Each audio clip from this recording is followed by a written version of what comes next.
Quick, who's the first presidential candidate you think of this year? Yep, we're talking about him.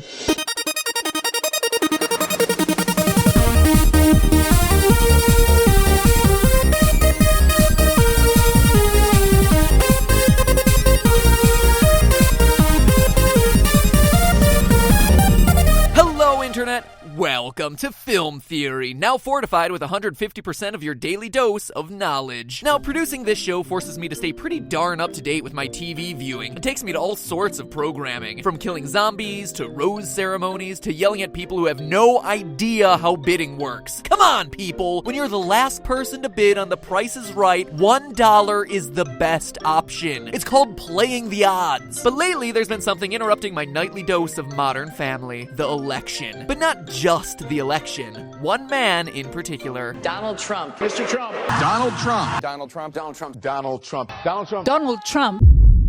Donald Trump is everywhere. And sure, when you're on the short list of people who could be the next president of the United States, you should plan to get some media exposure. But it seems like every election story has been about him. And he's just one candidate out of about 300 who entered. For someone who's never held public office before, he's doing really well. His candidacy started as a punchline, an "are you kidding me" moment in an age of shameless publicity stunts. But as of the writing of this episode, he just won the New Hampshire primaries. Which is good, since I've been working on this episode for a while now, and if he suddenly tanked, all this work would have been wasted. But this whole time, I keep asking myself, how? I mean, don't get me wrong, I like The Apprentice as much as the next guy, but why would people want a real estate tycoon to be president? How does someone with no experience dominate a race full of veteran politicians? I mean, before this past year, the thing that most interested the public about this guy was his hair. Seriously, is that a toupee or not? So I've been following what Trump has been doing, and I was surprised by what I found. Trump's campaign tactics are unusual, but I've seen them before. Not from politicians, but from reality TV contestants. Donald Trump knows how TV works, especially reality TV, and he knows what kind of players are the most likely to survive to the end.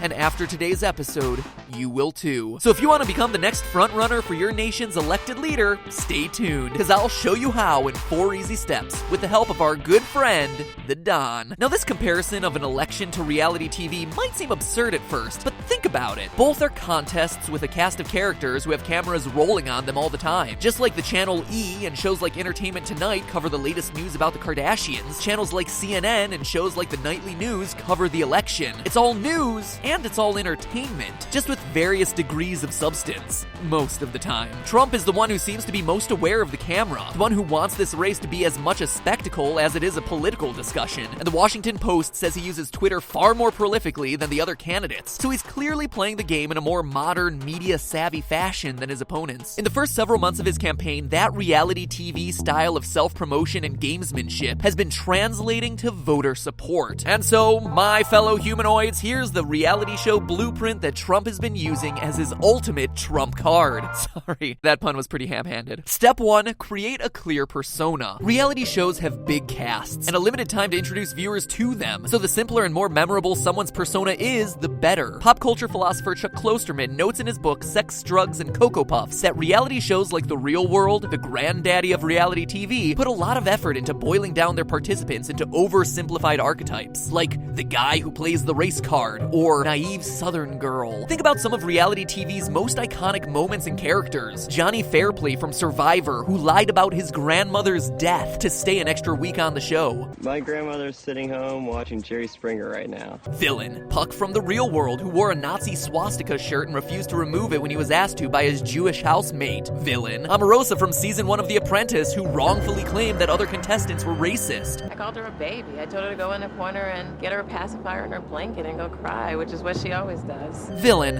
It's funny how many of the first examples to come to mind are villains. Interesting. But if you really want evidence of this trend, look no further than shows like The Amazing Race, where all teams come packaged with a one-line identifier. Dating, newlyweds, LGBT YouTubers. Wait, Tyler? Tyler, what are you doing on there? And Bernie Burns! Well, fine, I see that neither of you wanted to be my partner. That's okay. My feelings aren't hurt or anything. In all seriousness, though, recent seasons of Survivor have stopped trying to hide it altogether. Heroes versus villains, brains versus brawn versus beauty. It's like high school all over again. Jock, nerd, girl with loose morals. We as humans just like to classify. It's more efficient. If I say, man, that guy is such a jock, you already know a lot about him without me having to explain his whole life history. And if you're picking one candidate in this year's presidential race who doesn't care about getting along with other people and fits into a few simple categories, it's Donald Trump. Whether you pay attention to politics or not, you know what kind of qualities Trump is using to identify himself with. He's a businessman, not a politician. He's rich, he's famous, he's successful, and he's not afraid to say whatever pops into his head. Depending on your perspective, he's either a bully or a no-nonsense outsider. But either way, Trump has labeled himself better than any other Republican in the race. Other candidates are more experienced, to be sure, but can you put Marco Rubio or Ted Cruz into a box that easily? No, and that makes them a lot harder to follow, because it requires more effort to know who they are and what they stand for. At this point, everyone knows who Donald Trump is and what he stands for. He has the clearest persona. Step 2, stick to a message. When you're filming a reality show, you get a lot of footage. The Biggest Loser, for instance, has 11 cameras running for 8 hours a day, 7 days a week. That's 616 hours of footage to make a single 42-minute long episode. So if you have something to say, you'd better make it simple and you better make it quick. The #1 slot of pretty much any greatest reality TV moments of all time list tends to go to the infamous snake and rat speech from the final episode of season 1 of Survivor. This was an electric moment of television. In it, truck driver Sue Hawk delivers a scathing speech to her former alliance mates, equating one to a snake and one to a rat. But if I were ever pass you along in life again, and you were laying there dying of thirst, I would not give you a drink of water. And encouraging the voters to follow the course of nature and let the snake eat the rat. It's so memorable because it's so simple and direct and honest. And as a result, it's endured for decades since it was first uttered. Or if you want an even better example of sticking to a message, look no further than Dr. Will Kirby from Big Brother. Never before has a clearer case of sociopathy been put to film as this man, the self-proclaimed puppet master. Gonna look like flesh on the outside. You rip it open, and it's just circuitry and wires. But what makes him so special? In the second season, he repeatedly told everyone to their face that he would lie to and betray them on the show. And he did! Week after week, his teammates would get backstabbed, and yet they continued to trust him until he eventually won the whole show. He won the show! But when I say that he stuck to his message, he really stuck to his message. When he returned in the All-Star season, he did it all again. Literally telling everyone in the house in the first few weeks how much he hated them. So I had a heart-to-heart with myself, and I said, Will, what is the reason? Why are you having such a hard time playing? And this is the truth. I can't find an individual to hate, because I hate you all. And then went on to make the Final Four and ensure that his best friend would take home the grand prize. But it may well be that Donald Trump learned to simplify his message from one of the contestants on his very own show, the breakout star Omarosa. Lover, hater, or love to hate her, Omarosa always stayed direct and on message, including when she coined what has become one of the most famous mantras in reality TV. I didn't come here to make friends. I said that from day one. Omarosa wasn't secretive about doing whatever it would take to win, and she won a lot of fans over with that level of honesty. Suffice it to say that Donald Trump is probably not running for president to make friends. No, just like Omarosa, he's trying to win. And in case there's any doubt, he talks about winning constantly. Winning. We have to win in Iowa. I'm going to win. I think I'm going to win Iowa. Man, that guy toots his own horn a lot. You might say that he's trumpeting his success. Trumpeting. All right, that was the last Trump pun, I swear. When it comes to Trump's message, he keeps it simple and punchy. In fact, his message is so simple, it's comprised of words kids could see on Sesame Street. Tough, win, great. One syllable at a time, it doesn't get much easier than that. Kind of reminds you of hope and change a couple years ago, huh? And the easier it is for people to understand your message, the easier it is for them to get behind you. Step 3, bring the drama. Let's face it, our favorite reality TV personalities aren't always the most mentally or emotionally stable, but those kinds of people are also the producer's favorites, because you never know what they're gonna do next, and that makes for exciting television. We've already talked about a lot of other examples, but the one I'd like to focus on here is from one of America's finest artistic achievements, RuPaul's Drag Race. If you're unfamiliar with the show, RuPaul's Drag Race has nothing to do with souped-up cars. It features drag queens competing in competitions ranging from fashion to stand-up comedy to lip-syncing, and yeah, you can bet there's plenty of drama to go around. Because you're doing a lot of talking. You've been everybody's BFF and kick. No, this is not RuPaul's best friend, Ray. Sherlock. The best came in season 4 of Drag Race, which featured Chad Michaels, a dead ringer Cher impersonator. I'm Cher, bitch. Sharon Needles, who was equal parts punk rock and comedy, and Latrice Royale. Get those nuts away from my face.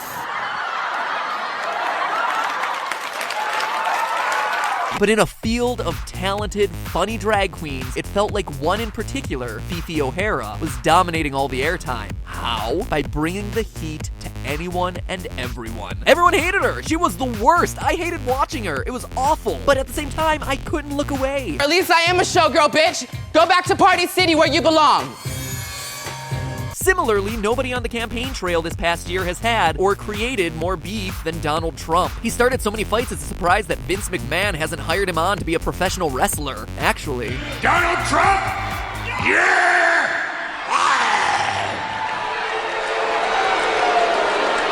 the list of people Trump has bashed is lengthy. Fox News reporters, fellow Republicans like Ted Cruz and Jeb Bush, and of course, Hillary Clinton. Combine this with Trump calling Mexicans rapists and proposing a ban on allowing Muslims to enter the country, and Trump has been all over the news cycle since the moment he declared his candidacy. They say that any publicity is good publicity, and Trump is definitely winning that game. According to the Washington Post, from June through November, Donald Trump had more airtime on the news than the entire Democratic field combined, and about a quarter of all news time total, in spite of the fact that he had to split that time with 20 other candidates. With that amount of free advertising, it would be more surprising if Trump weren't in the lead. I mean, look, it must be effective. You don't see me making film theories about other candidates. Touché, Donald. Touché. And finally, step 4. Stay one step ahead of your opponents. In reality competition shows, the best players are the ones who can read their opponents and disguise their strategy. Let's take a look at the player host Jeff Probst called the best player in the history of Survivor, Russell Hantz. Never before has there been a clearer example of sociopathy put to film as this man. And that's including Dr. Will. Russell played the game 3 times, he was a finalist twice, and the one time he wasn't a finalist, his own team lost on purpose because they were so scared of him. What put Russell on everyone's watch list was that he broke the game, circumventing rules that everyone had just assumed were in place. Specifically, he found the hidden immunity idol, the item that protects people come voting time, before having any clues about where it was or the show telling them it was a thing that existed. I think I just found the second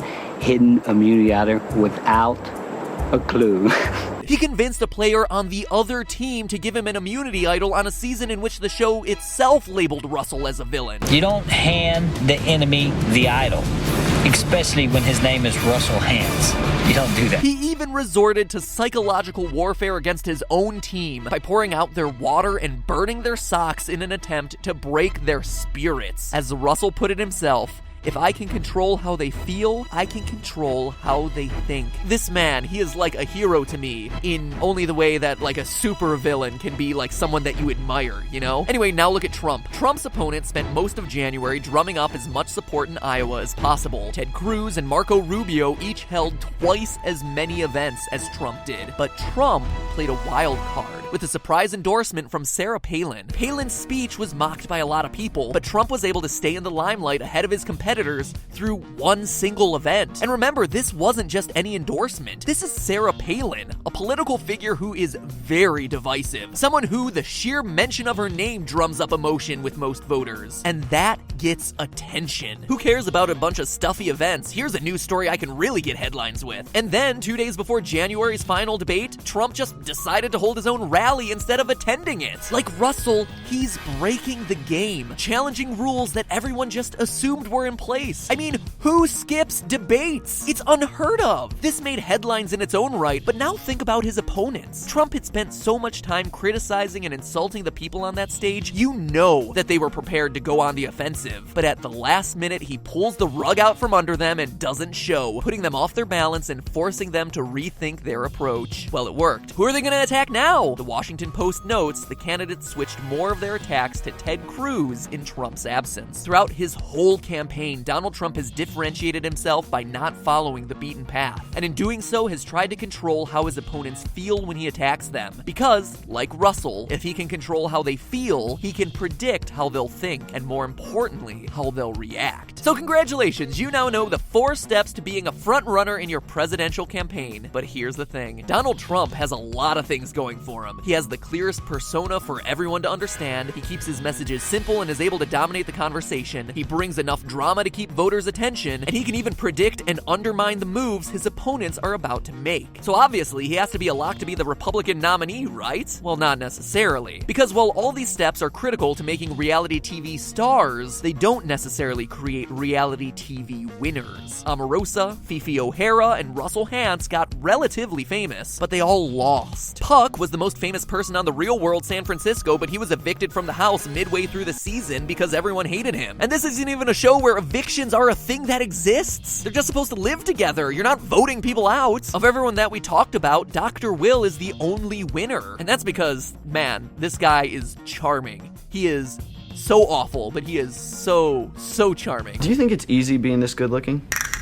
It is easy. In short, Donald Trump is like a Survivor contestant who emerges as an early leader. He's gathered support, gotten a lot of airtime, but now his tribe is trying to bring him down before it's too late. In this case, the tribe is the Republican establishment, and the endorsements made by Republican governors and members of Congress are like votes in the tribal council. The endorsements in favor of Ted Cruz, Marco Rubio, and Jeb Bush continue to climb, while endorsements for Donald Trump are few and far between. Republican leaders worry that this guy's an embarrassment, that they won't be able to get Trump to compromise, that he's not the kind of guy who'll sit down to dinner and meet you halfway, like some sort of Lady and the Trump. Sorry, honest talk, I have a serious pun problem. I need like some sort of pun addicts anonymous. Hello, my name is Matthew Patrick, and I'm a pun addict. Anyhow, the Donald is starting to feel the effects of the Republican establishment's backlash. After leading the polls for most of the few months leading up to the Iowa caucus, he finished second, receiving well below the percentage of the vote he was projected to get. Trump's not done fighting yet. Like I said, he won the New Hampshire primary, but there's definitely blood in the water. If the parallels between Trump and our reality stars are any indication, he might be able to outwit his opponents in debates and outplay them in the media game, but he probably won't outlast them. But hey, that's just a theory. A film theory.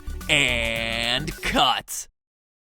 Mr. Trump, quick question. What would you say to someone who thinks you're acting more like a reality TV star than a presidential candidate? You're fired.